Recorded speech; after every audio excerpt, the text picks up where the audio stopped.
Pasaron los años. Las estaciones vinieron y se fueron. Las cortas vidas de los animales pasaron volando.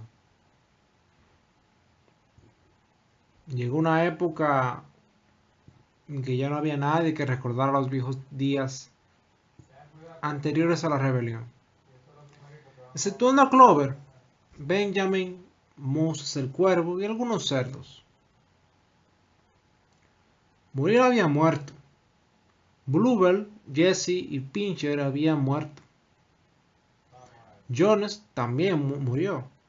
Falleció en un hogar para borrachos en una otra parte del país. Snowball fue olvidado. Bowser lo había sido a sí mismo, excepto por los pocos que lo habían tratado. Clover ya era una yegua vieja y gorda, con articulaciones endurecidas y ojos legañosos. Ya hacía 2 años que había cumplido la edad de retiro, pero en realidad ningún animal se había jubilado. Hacía tiempo que no hablaba de reservar un rincón del campo o del pasto para animales jubilados. Napoleón era ya un cerdo maduro de unos 150 kilos. Squealer estaba tan gordo que tenía dificultad para ver más allá de sus narices. Únicamente el viejo Benjamín estaba más o menos igual que siempre, exceptuando el hocico que lo tenía un poco más canoso, y desde la muerte de Boxer estaba más malhumorado y taciturno que nunca. Había muchos más animales que antes en la granja, aunque el aumento no era tan grande como se esperaba en los primeros años. Nacieron muchos animales para quienes la rebelión era una tradición casi olvidada, transmitida verbalmente, y otros que habían sido adquiridos. Jamás oyeron hablar de semejante cosa de su llegada. La granja poseía ahora 3 caballos, además de Clover. Eran bestias de prestancia y trabajadores de buena voluntad y excelentes camaradas, pero muy estúpidos. Ninguno de ellos logró aprender el alfabeto más allá de la letra B. Aceptaron todo lo que se les contó respecto a la rebelión y los principios del animalismo, especialmente por Clover, a quien tenían un respeto casi filial. Pero era dudoso que hubieran entendido mucho de lo que les dijo. La granja estaba más próspera y mejor organizada. Había sido ampliada con dos franjas de terreno compradas al señor Parkinson. El molino quedó terminado al fin y la granja poseía una trilladora y un elevador de heno propios, arreglándose también varios edificios. Willimper se había comprado un coche. El molino, sin embargo, no fue empleado para producir energía eléctrica. Se utilizó para moler maíz y produjo un saneado beneficio en efectivo. Los animales estaban trabajando mucho en la construcción de otro molino más. Cuando este estuviera terminado, según se decía, se instalarían los dínamos. Pero los lujos con que Snowball hiciera soñar a los animales, las cuadras con luz eléctrica y agua caliente y fría, y la semana de 3 días ya no se mencionaban. Napoleón había censurado estas ideas por considerarlas contrarias al espíritu del animalismo. La verdadera felicidad, dijo él, consistía en trabajar mucho y vivir frugalmente. De algún modo parecía como si la granja se hubiera enriquecido sin enriquecer a los animales mismos, exceptuando naturalmente los cerdos y los perros. Tal vez eso debiera en parte el hecho de haber tantos cerdos y tantos perros. No era que estos animales no trabajaran a su manera. Existía, como Squealer nunca se cansaba de explicarles, un sinfín de labores de supervisión y organización de la granja. Gran parte de de este trabajo tenía características tales que los demás animales eran demasiado ignorantes para comprenderlo. Por ejemplo, Squirrel le dijo que los cerdos tenían que realizar un esfuerzo enorme para todos los días, con unas cosas misteriosas llamadas ficheros, informes, actas y ponencias. Se trataba de largas hojas de papel que tenían que ser rellenas totalmente con escritura y después serán quemadas en el horno. Esto era de suma importancia para el bienestar de la granja, señaló Squirrel. Pero de cualquier manera, ni los cerdos ni los perros producían nada comestible mediante su propio trabajo. Eran muchos y siempre tenían buen apetito. En cuanto a los otros, su vida, por lo que ellos sabían, era lo que fue siempre. Generalmente tenían hambre, dormían sobre la paja, bebían del estanque, trabajaban en el campo, en invierno sufrían los efectos del frío y en verano de las moscas. A veces los más viejos de entre ellos buscaban en sus turbias memorias y trataban de determinar si los primeros días de la rebelión, cuando la expulsión de Jones, aún era reciente, las cosas fueron mejor o peor que ahora. No alcanzaban a recordar. No había con qué comparar su vida presente, no tenían en qué basarse exceptuando las listas de cifras de Squirrel, que invariablemente demostraban que todo mejoraba más y más. Los animales no encontraron solución al problema. De cualquier forma, tenían ahora poco tiempo para cavilar sobre estas cosas. Únicamente el viejo Benjamín manifestaba recordar cada detalle de su larga vida y saber que las cosas nunca fueron y podrían ser mucho mejor o mucho peor. El hambre, la opresión y el desengaño eran, así dijo él, la ley inalterable de la vida. Y sin embargo, los animales nunca abandonaron sus esperanzas. Más aún, jamás perdieron ni por un instante su sentido del honor y el privilegio de ser miembro de la granja animal. Todavía era la única granja en todo el condado, en toda Inglaterra, poseída y gobernada por animales. Ninguno, ni el más joven, ni siquiera los recién llegados traídos desde granjas a 10 o 20 millas de distancia, dejaron de maravillarse por ello. Y cuando sentían el tronar de la escopeta y veían la bandera verde ondeando en el tope del mástil, sus corazones se hinchaban de inextinguible orgullo, y la conversación siempre giraba en torno a los heroicos días de antaño, la expulsión de Jones, la inscripción de los 7 mandamientos, las grandes batallas en las que los invasores humanos fueron derrotados. Ninguno de los viejos sueños había sido abandonado. La república de los animales que mayor pronosticara, cuando los campos verdes de Inglaterra no fueron hollados por pies humanos, era todavía su aspiración. Algún día llegaría. Tal vez no fuera pronto. Quizá no sucediera durante la existencia de la actual generación de animales, pero vendría. Hasta la melodía de bestias de Inglaterra era seguramente tarareada a escondidas allí, aquí o allá. De cualquier manera, era un hecho de que todos los animales de la granja la conocían, aunque ninguno se hubiera atrevido a cantarla en voz alta. Podría ser que sus vidas fueron penosas y que no todas sus esperanzas se vieran cumplidas, pero tenían conciencia de no ser como los otros animales. Si pasaban hambre, no lo era por alimentar a tiranos como los seres humanos. Si trabajaban mucho, al menos lo hacían para ellos mismos. Ninguno caminaba sobre 2 pies. Ninguno llamaba a otro amo. Todos los animales eran iguales. Un día, a principios de verano, Squirrel ordenó a las ovejas que lo siguieran y las condujo hacia una parcela de tierra no cultivada en el otro extremo de la granja, cubierta por retoños de abedul, Las ovejas pasaron todo el día allí, comiendo hojas bajo la supervisión de Squirrel.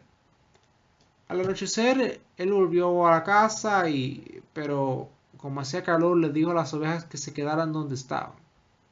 Y ahí permanecieron toda la semana, sin ser vistas por los demás animales durante ese tiempo. Squirrel estaba con ellas durante la mayor parte del día, y dijo que le estaba enseñando una nueva canción, para la cual se necesitaba aislamiento. Una tarde tranquila, el poco tiempo de haber vuelto las ovejas de su retiro, los animales ya habían terminado de trabajar y regresaban hacia los edificios de la granja. Se oyó desde el patio el relincho aterrado de un caballo. Alarmados, los animales se detuvieron bruscamente. Era la voz de Clover. Relinchó de nuevo y todos se lanzaron al galope, entrando precipitadamente en el patio. Entonces contemplaron lo que Clover había visto. Era un cerdo, caminando sobre sus patas traseras. Sí, era Squealer. Un poco torpemente, como si no estuviera totalmente acostumbrado a sostener su gran volumen en aquella posición, pero con perfecto equilibrio. Estaba paseándose por el patio, y poco después por la puerta de la casa apareció una larga fila de tocinos, todos caminando sobre sus patas traseras. Algunos lo hacían mejor que otros, si bien unos o dos andaban un poco inseguros, daba la impresión de que se les hubiera agregado el apoyo de un bastón. Pero todos ellos dieron con éxito una vuelta completa por el patio. Finalmente se oyó un tremendo ladrido de los perros y un agudo cacareo del gallo negro. Apareció Napoleón en persona, erguido majestuosamente, lanzando miradas arrogantes hacia uno y otro lado, y con los perros brincando alrededor. Llevaba un látigo en la mano. Se produjo un silencio de muerte. Asombrados, aterrorizados, acurrucados unos con otros, los animales observaban la larga fila de cerdos marchando lentamente alrededor del patio. Era como si el mundo se hubiera vuelto al revés. Llegó un momento en que pasó la primera impresión, y a pesar de todo y a pesar de su terror a los perros y de la costumbre adquirida durante muchos años de nunca quejarse, nunca criticar, estaba a punto de saltar alguna palabra de protesta, pero en ese preciso instante, como obedeciendo una señal, todas las ovejas estallaron en un tremendo balido. Cuatro patas sí, dos patas mejor. Cuatro patas sí, dos patas mejor. Cuatro patas sí, dos patas mejor. El canto siguió durante 5 minutos sin parar, y todas las ovejas callaron. La oportunidad para protestar había pasado, pues los cerdos entraron nuevamente en la casa. Benjamín sintió que un hocico le rozaba el hombro. Se volvió, era Clover. Sus viejos ojos parecían más apagados que nunca. Sin decir nada, le tiró suavemente de la crin y lo llevó hacia el extremo del granero principal, donde estaban inscritos los 7 mandamientos. Durante 1 minuto o dos estuvieron mirando la pared aquilatranada con sus blancas letras. La vista me está fallando, dijo ella finalmente. Ni aun cuando era joven podía leer lo que estaba allí escrito, pero me parece que la pared está cambiada. ¿Están igual que antes los 7 mandamientos, Benjamín? Por primera vez Benjamín consintió en romper la costumbre y leyó lo que estaba escrito en el muro. Allí no había nada excepto un solo mandamiento. Y este decía: todos los animales son iguales, pero algunos animales son más iguales que otros. Después de eso, no les resultó extraño que al día siguiente dos cerdos que estaban supervisando el trabajo de la granja llevaran a todos un látigo en la mano. No le pareció raro enterarse de que los cerdos habían comprado una radio, estaban gestionando la instalación de un teléfono y se habían suscrito al John Ball, Tidbits y Daily Mirror. No les resultó extraño cuando vieron a Napoleón paseando por el jardín de la casa con una pipa en la boca. No, ni siquiera cuando los cerdos sacaron la ropa del señor Jones de los roperos y se la pusieron. Napoleón apareció con una chaqueta negra, pantalones bombachos y polainas de cuero, mientras que su favorita lucía el vestido de seda que la señora Jones acostumbraba a usar los domingos. Una semana después, una tarde, cierto número de coches llegó a la granja. Una delegación de granjeros vecinos había sido invitada para realizar una visita. Recorrieron la granja y expresaron gran admiración por todo lo que vieron, especialmente el molino. Los animales estaban escardando el campo de nabos.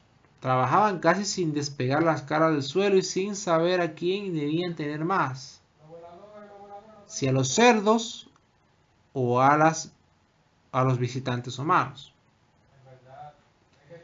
Esa noche se escucharon fuertes carcajadas y canciones desde la casa.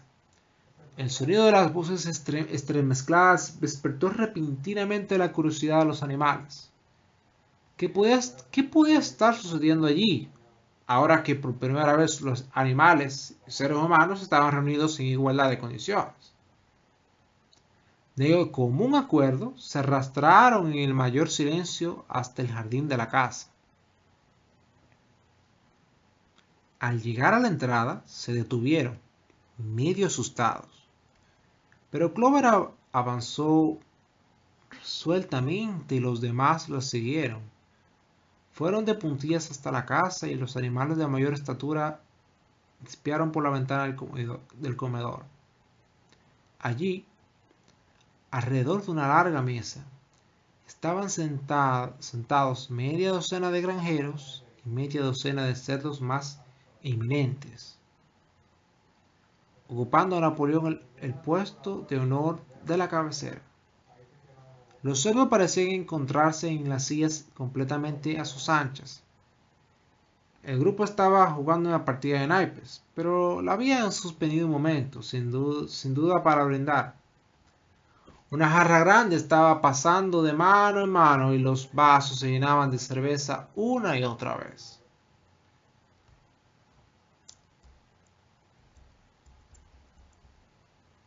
Señor Pilkington, de fútbol, se puso en pie y con un vaso en la mano, dentro de un instante explicó, iba a solicitar un brindis a los presentes, pero previamente se consideraba obligado a hacer unas palabras. Era para el motivo de gran satisfacción, dijo, y estaba seguro que para todos los animales, para todos los asistentes, comprobar que un largo periodo de desconfianzas y desavenencias llegaba a su fin. Hubo un tiempo, y no es que cualquiera de los presentes compartieran tales sentimientos, pero hubo un tiempo en que los respetables propietarios de la granja animal fueron considerados, y no diría con hostilidad, sino con cierta dosis de recelo por sus vecinos humanos. Se produjeron incidentes desafortunados y eran fáciles los malos entendidos. Se creyó que la existencia de una granja poseída y gobernada por cerdos era en cierto modo anormal y que podía tener un efecto perturbador en el vecindario. Demasiados granjeros supusieron, sin la debida información, que en dicha granja prevalecía un espíritu de libertinaje e indisciplina. Habían estado preocupados respecto a las consecuencias de que ello acarrearía en sus propios animales y aún sobre sus empleados de género humano. Pero todas estas dudas ya están disipadas. Él y sus amigos acaban de visitar la granja animal y de inspeccionar cada pulgada con sus propios ojos. ¿Y qué habían encontrado? No solamente los métodos más modernos, sino una disciplina y un orden que debían servir de ejemplo para los granjeros por todas partes. Él le creía que estaba en lo cierto al decir que los animales inferiores de granja animal hacían más trabajo y recibían menos comida que el animal del condado. En verdad, él y sus colegas visitantes observaron muchos detalles que pensaban implantar en sus granjas inmediatamente. Quería terminar mi discurso, dijo, recalcando nuevamente el sentimiento amistoso que subsistía y que debía subsistir entre la granja animal y sus vecinos. Entre los cerdos y los seres humanos no había y no debería haber ningún choque de intereses de cualquier clase. Sus esfuerzos y sus dificultades eran idénticos. No era el problema laboral el mismo en todas partes. Aquí pareció que el señor Pilkington se disponía a contar algún chiste preparado de antemano, pero por un instante le dominó la risa y no pudo articular palabra. Después de un rato de sufocación en cuyo transcurso sus diversas papadas se enrojecieron, logró explicarse. Si bien ustedes tienen que lidiar con sus animales inferiores, dijo, nosotros tenemos nuestras clases inferiores. Esta ocurrencia les hizo destenillar de risa y el pequeño Pilkington nuevamente felicitó a los cerdos. El señor Pilkington nuevamente felicitó a los cerdos por las escasas raciones, las largas horas de trabajo y la falta de blandinerías que observaba la granja animal. Y ahora, dijo finalmente, iba a pedir a los presentes que se pusieran de pie y se cercioraran de que sus vasos estaban llenos. Señores, concluyó el señor Pilkington, señores, les propongo un brindis por la prosperidad de la granja animal. Hubo unos vítores entusiastas y un resonar de pies y patas. Napoleón estaba tan complacido que dejó su lugar y dio la vuelta a la mesa para chocar su vaso con el señor Pilkington antes de vaciarlo. Cuando terminó el vitoreo, Napoleón, que permanecía de pie, insinuó que también él tenía que decir algunas palabras. Como en todos sus discursos, Napoleón fue breve y al grano. Él también dijo, estaba contento de que el periodo de desavenencias llegaba a su fin. Durante mucho tiempo hubo rumores propalados.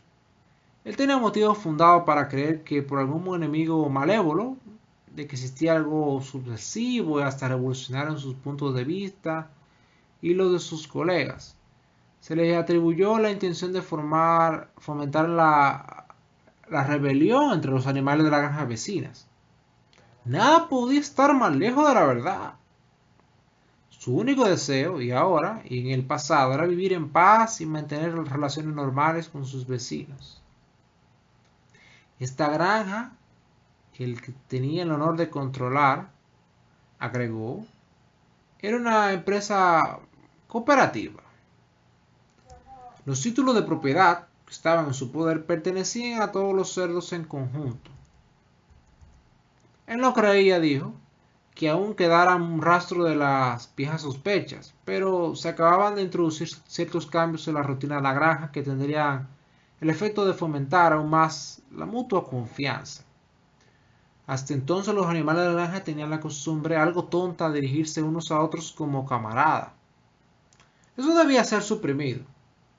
También existía otra costumbre muy rara, cuyo origen era desconocido, la de desfilar todos los domingos por la mañana ante el cráneo de un cerdo clavado en un poste de jardín. Eso también iba a suprimirse y el cráneo ya había sido enterrado. Sus visitantes habían observado asimismo la bandera verde que ondeaba en el tope del mástil. En ese caso seguramente notaron que el asta y la pezuña blanca con que estaba marcada anteriormente fueron eliminados. En adelante sería simplemente una bandera verde. Tenía que hacer una sola crítica del magnífico y amistoso discurso del señor Pilkington. El señor Pilkington hizo referencia en todo momento a granja animal. No podía saber naturalmente por qué él, Napoleón, iba a anunciarlo por primera vez, que el nombre de granja animal había sido abolido. Desde ese momento la granja iba a ser conocida como la Granja Manor, que era su nombre verdadero y original.